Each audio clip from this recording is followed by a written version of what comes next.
25ஆம் நாள் சேவிச்சுக்கோங்க.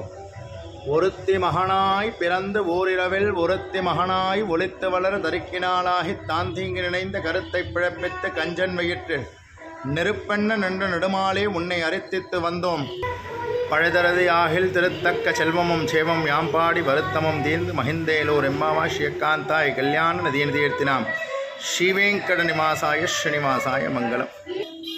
महादेवी च विद्महे विष्णुपत्नी च धीमहि तन्नो लक्ष्मी प्रचोदयात्. नमस्ते महामाये श्रीपीठे सर्वसर्गचक्रगदास्ते महालक्ष्मी नमोस्तुते. स्वेधांबरधरे देवी नानालंकारभूषिते ज्ञानानंदमयं देवं निर्मलस्फटिकाकृतिम् आधारं सर्वविद्यानां लक्ष्मी हैग्रीवं वेंकटाचलपति स्वामिने श्री भूमिलीला समेत वेंकटेला चलपति स्वामी परिपूर्ण कटाक्ष सिद्धस्तु. பெருமாள் தாயார் கடாட்ச மிக அழகான நீலப்பட்டு சாத்திண்டு பெருமாளும் தாயாரும் மிக அழகாக சேவை சாதிக்கிறார். எல்லாரும் பிரார்த்தனை பண்ணிக்கோங்க. நாளைக்கு சிறப்பான வைகுண்ட ஏகாதசி காலையில் எல்லோரும் வந்துருங்கோ. 4:30 மணி, 4:15 4:30 ஆரம்பித்து 5 மணிக்கு சொர்க்கவாசல் திறப்பு. ஜெய் ஸ்ரீமன் நாராயணா.